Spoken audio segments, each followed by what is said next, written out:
Qaaf of the 26th juz speaks of resurrection, its denial by the disbelievers, and then responding to them by inviting them to reflect on the signs in and around them and also history.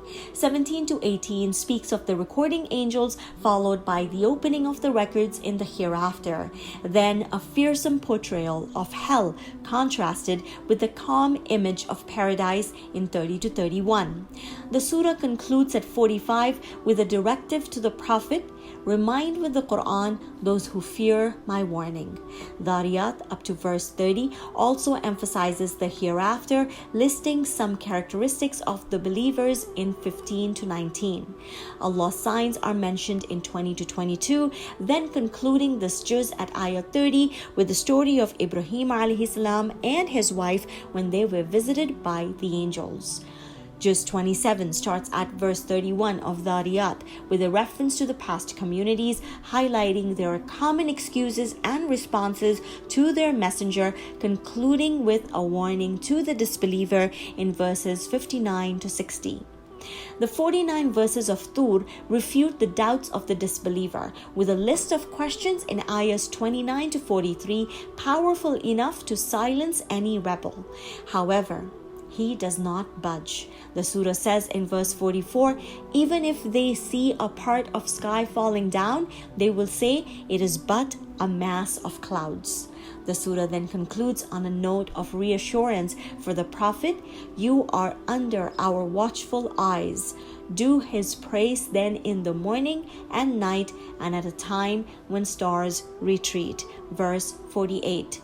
Najm starts with describing the first revelation, following by a reference to Isra wal Mi'raj, discussing the idols Lat, Manat, and Uzza, the superstitious beliefs regarding angels, references to accountability, then closing the surah with a command to all mankind to prostrate themselves before Allah subhanahu wa ta'ala, verse 62. Qamar begins with a scene from the Day of Judgment and ends with the same.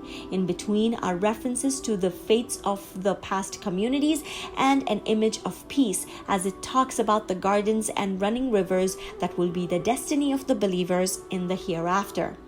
Rahman, with the 78 ayahs, addresses both the humans and the jinns who are constantly challenged to deny, if they can, any of Allah's blessings. The universe is the great stage where all these blessings are exhibited. Waqia primarily discusses resurrection, giving examples of plants and agriculture, the drinking water, the fire that we kindle, concluding the surah with a powerful description of man's situation at the point of his death. Then why do you not intervene when it, yani the soul, reaches the throat? The surah ends re-emphasizing the truth of the Quran in verse 95 to 96.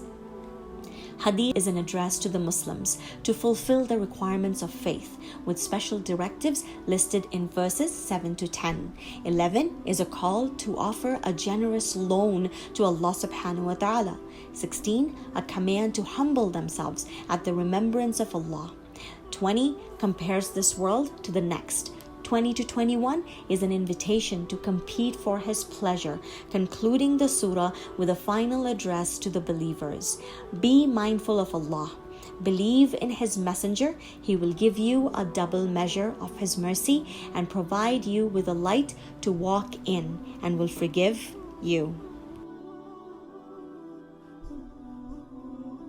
من أجبت دعاء نوح فانتصر وحملته في فلكك المشحون يا من أحال النار حول خليله روحا وريحانا